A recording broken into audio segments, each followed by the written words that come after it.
Assalamu alaikum chers étudiants et bienvenue à cette nouvelle vidéo consacrée à l'évolution de la fonction marketing au sein de l'entreprise. D'abord, il faudrait faire la distinction entre l'esprit marketing et la fonction marketing. L'esprit marketing ou la démarche marketing existe depuis les anciennes civilisations, alors que la fonction marketing est relativement nouvelle puisqu'elle n'existe que depuis l'avènement du management, donc des entreprises modernes. L'image qui est à gauche est un papyrus de l'Égypte antique qui date de plusieurs milliers d'années avant Jésus-Christ et témoigne justement de l'existence de cet esprit marketing depuis des temps immémoriaux. Il s'agit en fait d'un papyrus, d'une annonce. C'est une annonce faite par un artisan dont l'esclave qui s'appelait Shem avait pris la fuite.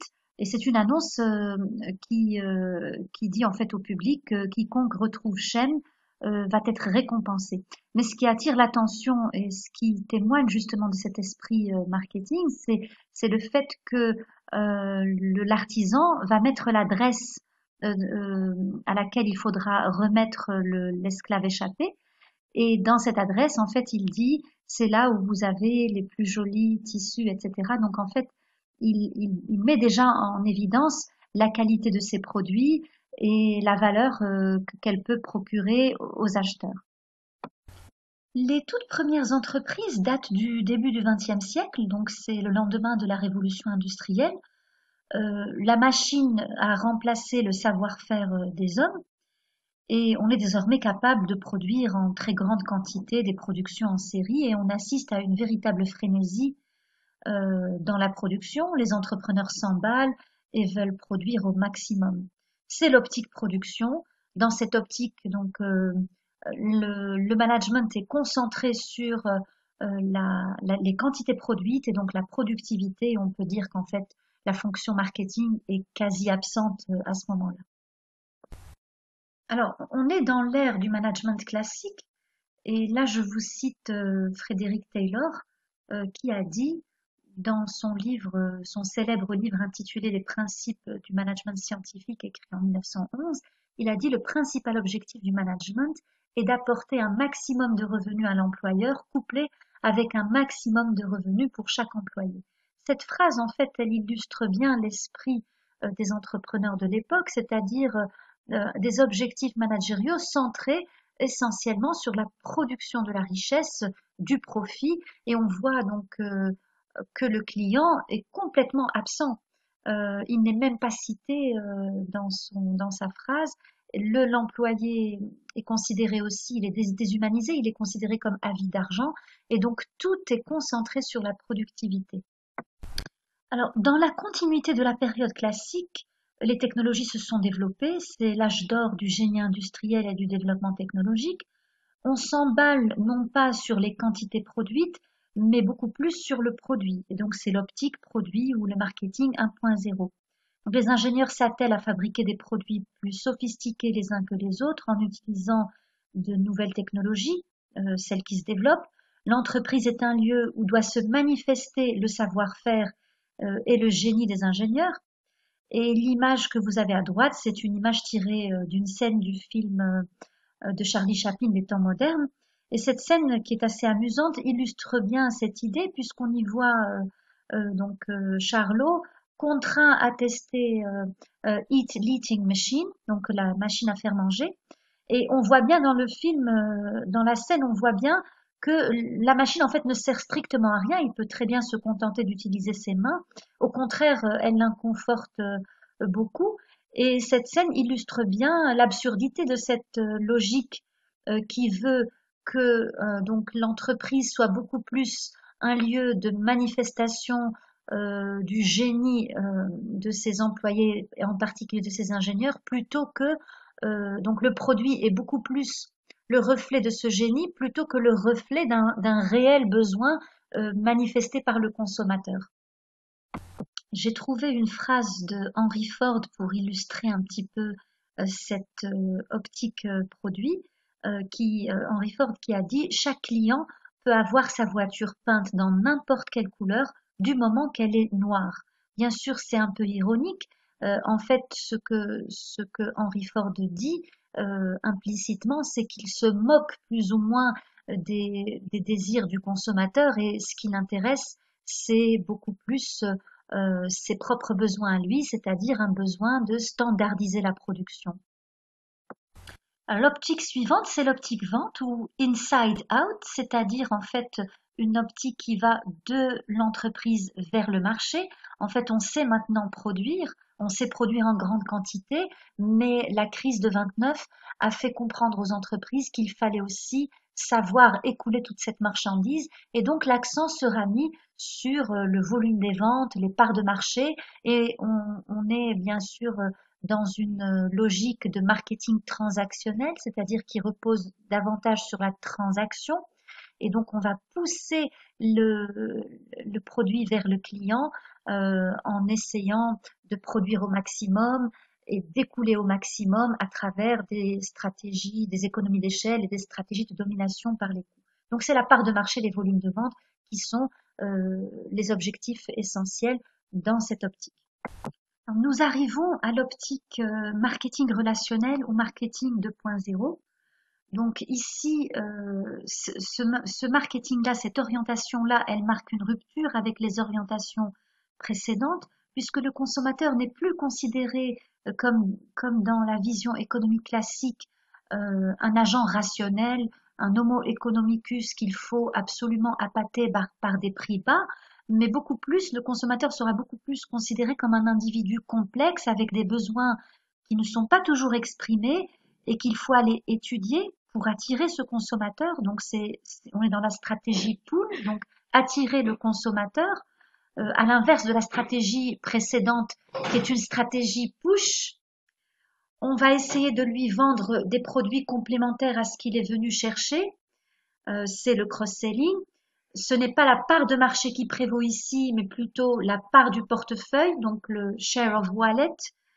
Et il faut considérer la contribution des clients, c'est-à-dire à combien ils ont contribué au chiffre d'affaires, les récompenser, récompenser cette contribution par des actions de fidélisation, pardon, et par une relation qui dure dans le temps.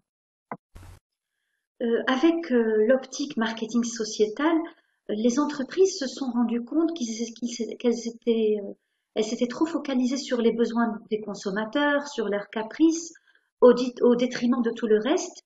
Et en fait, ils ont causé beaucoup de dégâts au passage. Et à partir des années 70, c'est l'avènement de la responsabilité sociale des entreprises.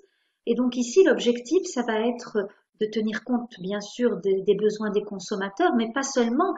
C'est-à-dire qu'en fait, l'idée, c'est d'intégrer l'ensemble de la société et notamment l'environnement dans l'objectif des entreprises. C'est-à-dire qu'il faut bien sûr rester focalisé sur les besoins tout en tenant compte des impacts négatifs que l'entreprise peut avoir, mais aussi d'intégrer dans les décisions l'ensemble des parties prenantes, pas seulement les actionnaires, mais aussi donc les acteurs sociaux, les employés, tout le monde est acteur de la décision et en fait on est dans l'ère du développement durable tout simplement.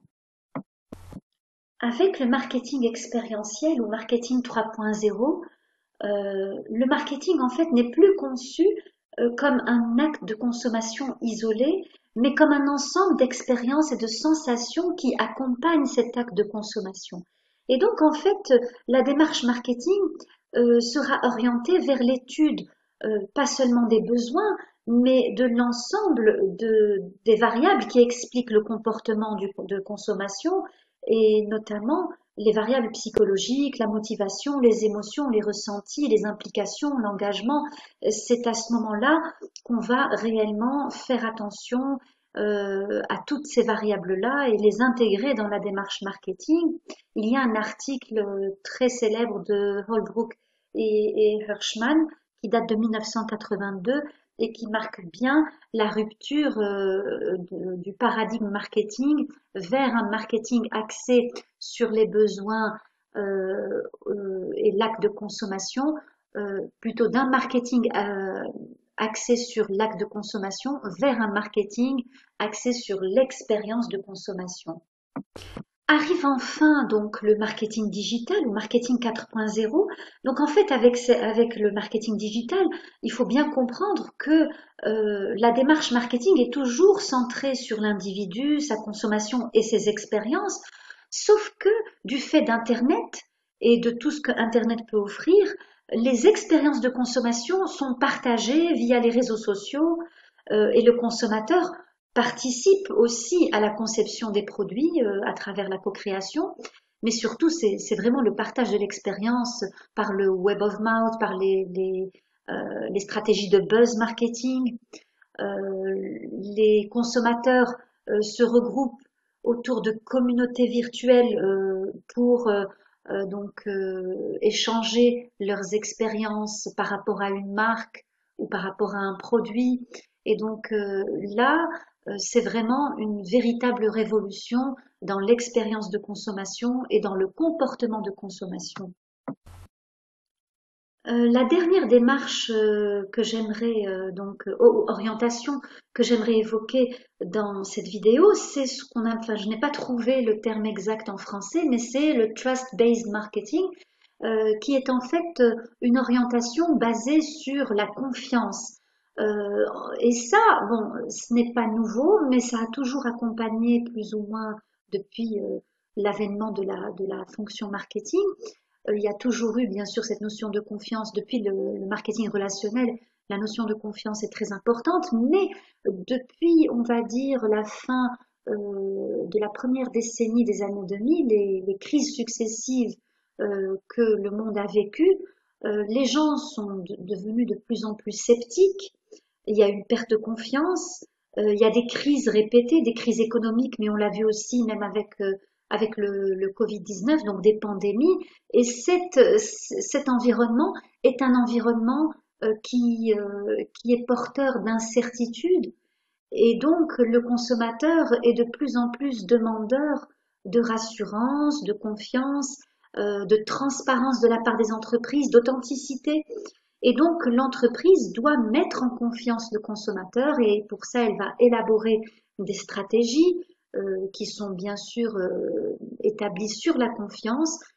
La co-création en fait partie, mais il y a toutes les autres stratégies comme le fait de rembourser si on n'est pas satisfait, de donner des échantillons pour essayer avant de s'engager, comme tous les labels qui garantissent la qualité. Donc tout ça nous montre bien que la confiance est très importante et qu'il faudrait élaborer des stratégies pour la maintenir. Donc avant de terminer cette vidéo, j'aimerais souligner le fait que il y a eu une évolution chronologique de la démarche marketing et des orientations marketing, mais ce qu'il faut bien comprendre, c'est que ces orientations-là sont toujours présentes. Par exemple, on sait que la Chine, pendant très longtemps, elle avait une orientation plutôt production, c'est-à-dire qu'elle misait sur les économies d'échelle et elle essayait de dominer le marché en diminuant les coûts. Et donc, en fait, il faut savoir que ces différentes démarches peuvent coexister. Tout dépend de la nature du produit, de la situation de l'entreprise. Et donc, même s'il y a, bien sûr, il y a un paramètre temps qui a fait qu'il y a une évolution, mais cela n'empêche pas la coexistence de toutes ces démarches à la fois aujourd'hui. Donc je pense que je vais m'arrêter là, j'arrive à la fin de cette vidéo. Et bien sûr, si vous avez des questions ou des remarques, vous pouvez toujours les mettre en commentaire.